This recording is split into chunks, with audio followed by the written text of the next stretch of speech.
मर्छस् भाइ मर्छस् कुनै दिन यसरी गरिस् भने यहाँको स्पेसलिटी भनेको यहाँ तपाईँहरूले गर्लफ्रेन्ड लिएर आउनु सक्नुहुन्छ बोयफ्रेन्ड लिएर आउनु सक्नुहुन्छ होइन यो चाहिँ एडल्ट कन्टेन्ट होइन सो आई गेस ड्रोन सटमा कोही आउँदैन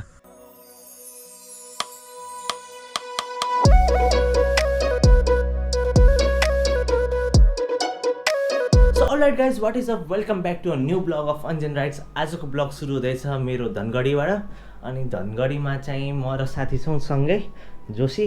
अनि ऊ र म आज प्लान गर्दैछु पुरै धनगढी घुमेर आज चाहिँ कोवलपुरसम्म पुग्ने कोवलपुरमा फेरि अर्को साथी भेट्यो लाइक मेरो जहाँ जहाँ जाँदैछु होइन त्यहाँ साथीहरू छन् अनि अब उताबाट आउँदाखेरि त इन्फर्म गरिएन कसैलाई यताबाट फेरि इन्फर्म गरेन भने काठमाडौँमा भेटेपछि सबले मलाई मारिखानेछन् कि सो आज चाहिँ बेसिकली प्लान हो भनेपछि यताको अलिक ठाउँहरू घुम्ने अनि त्यसपछि वी आर प्लानिङ लाइक 11-12 बजीतिर हामी कोवलपुर निस्किन्छौँ कोवलपुर निस्किनुभन्दा अगाडि हाम्रो चाहिँ बर्दियाको जङ्गल पर्छ सो उताबाट आउँदा चाहिँ म एक्लै थिएँ तर यताबाट बाघले खायो भने उसलाई दुईवटा डिनर पाउँछ एउटा लन्चमा खान्छ एउटा डिनरमा खान्छ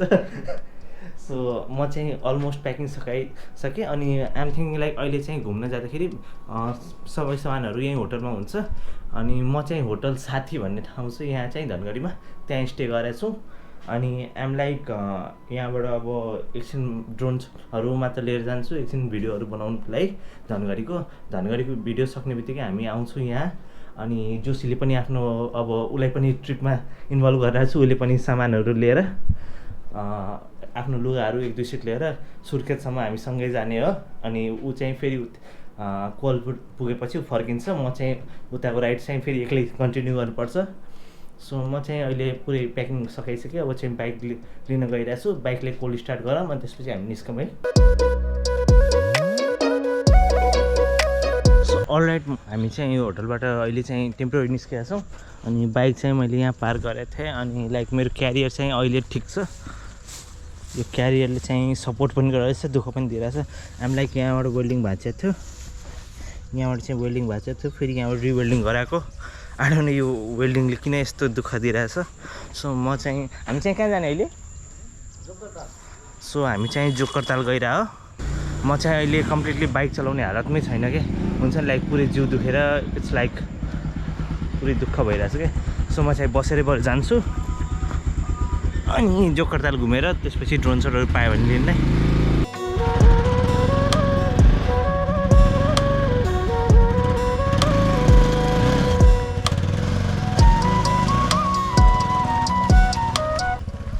आई गेस अगाडिको बाटो चाहिँ बन्द रहेछ सो केटोले चाहिँ पछाडिको बाटोबाट छिराउनु खोजिरहेछ एन्ड बाटो इज लाइक घट कति गनाएको सो अलराइट गाइज म चाहिँ यहाँ जोकरतालमा पुगेको छु इट्स लाइक समथिङ हेयर यहाँको स्पेसलिटी भनेको यहाँ तपाईँहरूले गर्लफ्रेन्ड लिएर आउनु सक्नुहुन्छ बोयफ्रेन्ड लिएर आउनु सक्नुहुन्छ होइन पुरै जङ्गलको सिन छ अब त्यसपछि मलाई अगाडि भन्नु पर्दैन के गर्नुपर्छ भनेर सो मजाले केटाकेटीहरू आउनु मजाले डेटिङ स्पोट छ मजाले इन्जोय गर्नु पुरै चारैतिर जङ्गल छ कसैले डिस्टर्ब पनि गर्दैन तपाईँहरूलाई म चाहिँ ड्रोन सट लिन्छु कोही क्याप्चर भएको छ भने त्यसको लागि एकदमै सरी है त्यसको जिम्मेवार म छैन यो चाहिँ एडल्ट कन्टेन्ट होइन सो आई गेस ड्रोन सटमा कोही आउँदैन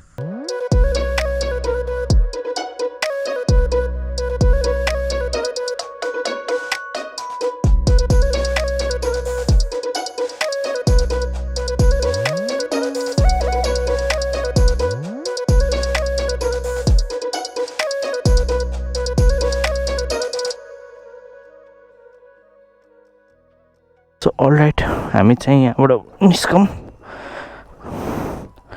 अब एकछिन भोक लागिरहेछ चिया खाजा केही खाने अनि त्यसपछि निस्किने सो अलराइट गाइज यहाँ चाहिँ हाम्रो यस्तो लोकल चिया पाउँछ होइन ग्लासमा कपहरूमा छैन चल्दैन यतातिर so let me taste it मुख पोल्यो चिया मिठो छ तर मुख पोल्यो अब मजाले चिया खान्छु अनि त्यसपछि हामी कहाँ जाने यहाँबाट हो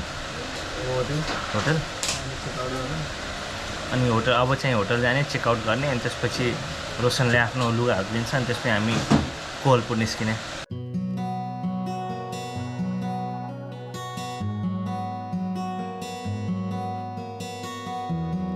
यस्ता छप्री लौन्डाहरूले गर्दा कहिलेकाहीँ यस्तो रिस उठ्छ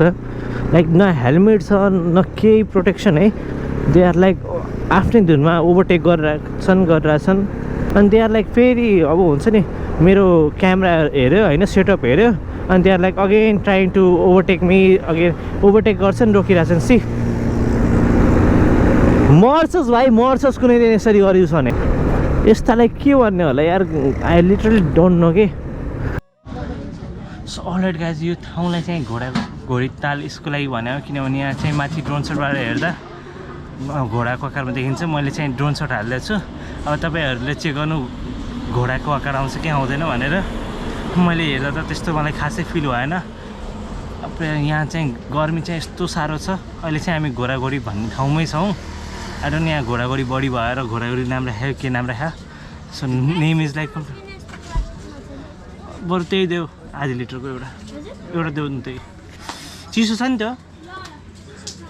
सो यहाँ चाहिँ गर्मी एकदमै धेरै भयो कि लाइक हामी तराईको मान्छे भएर यस्तो गर्मी सहन सकिरहेको छैन लाइक पहाडी मान्छेहरू यता आयो भने के हुन्छ होला उम्लेर पुरै हुन्छ नि सो अब चाहिँ यहाँबाट हामी सुर्खेत जान्छौँ सुर्खेतमा कहीँ चिसो हुनसक्छ जस्तो मलाई फिल लाग्छ किन Surkhet is like in mountain area अब हेरौँ के कसो हुन्छ हामी चाहिँ राति 7-8 बजीसम्म पुग्छौँ अब चाहिँ यहाँबाट मैले सोच्दैछु नन स्टप हालौँ किनभने यहाँ अगाडि केही हेर्ने त्यस्तो खासै छैन अब कोवलपुरमा स्टे गर्नु भनेर सोचिरहेको छ तर साथी चाहिँ बाहिर जानुभयो आज सो हामी चाहिँ एकैचोटि सुर्खेत छिर्छौँ अनि जङ्गलको बाटो अँध्यारो हुनुभन्दा अगाडि कट्यो भने त हामी सुर्खेत मजाले पुग्छौँ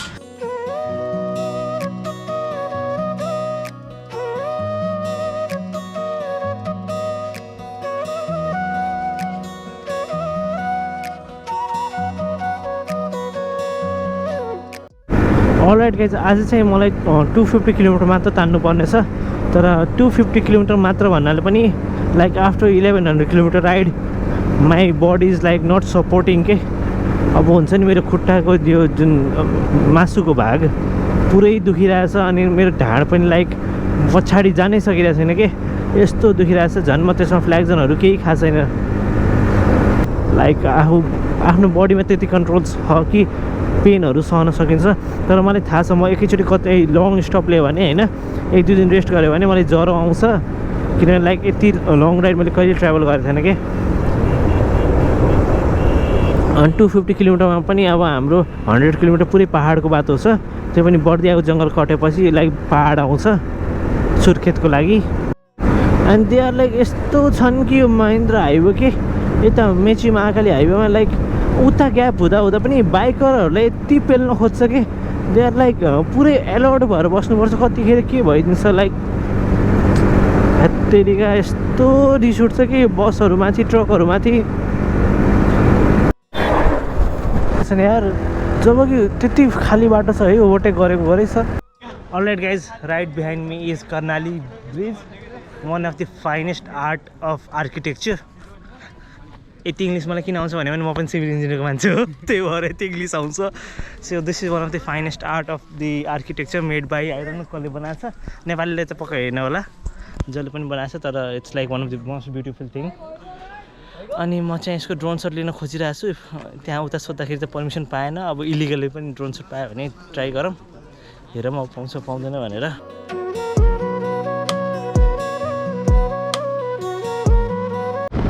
अलराइट गाइज यसपालि चाहिँ हामीले टिकट केही लिएको छैनौँ बच्यो भने ठिकै छ होइन बचेन भने फेरि हामी चाहिँ फेरि बर्दियाको जङ्गलमा छिरिरहेछौँ हामी चाहिँ एकदमै रिस्क टेकिङ मान्छेहरू छौँ कि हेलो शेर हेलो हेलो अगर तू असली में शेर है तो बाहर निकल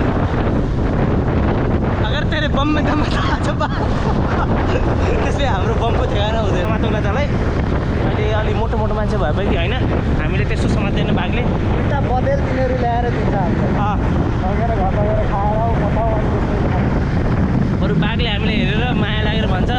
के हो त बरुले मै दिइरहेको छु त खाएर आइज क्या अझै यस्तो जङ्गलमा मजा गर्दै हिँड्नु चाहिँ एउटा कला नै हो कि त्यो पनि बर्दियाको जङ्गलमा थाहा छ यहाँ बाघ हुन्छ भनेर अलिक बेसी कुदैन हामी लास्टमा बाघ हेलो सो अलराइट गाइज हामीले चाहिँ यहाँ फेरि टाइम कार्ड बनाउनु पर्छ म चाहिँ टाइम कार्ड बनाएर आएँ so here is our time card 22 मिनटको फेरि टाइमर छ यहाँबाट चाहिँ अब 2:44सम्म पुग्नु पर्ने छ सो यहाँबाट म बसेर निस्कौँ है हामी चाहिँ बगैयामा गएर एकछिन रेस्ट गर्छ बरु स्पिडमै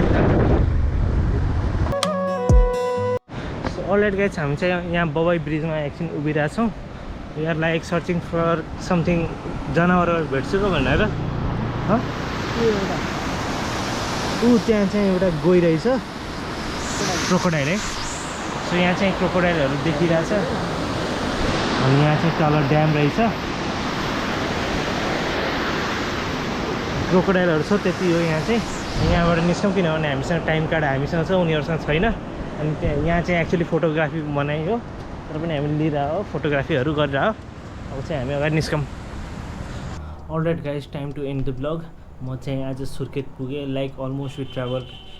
265 to 270 किलोमिटर जति ट्राभल गर्यो आज अनि आइएम लाइक लिटरली टायर्ड किनभने पाहाडको बाटो चलाउनु इज लाइक अलि टफ हुन्छ तराईको बाटो भन्दा अनि I guess Surkhet is like completely in Terai position मात्र पाहाडले घेरिएको ठाउँ हो अब के कसो होइन भोलिको ब्लग चाहिँ पुरै सुर्खेतलाई डेडिकेट हुन्छ सो अझ आज चाहिँ म ब्लग यहीँ एन्ड गर्छु सो भिडियो मन परेको लाइक गरिदिनु च्यानललाई सब्सक्राइब गरिदिनु टिल देन बाई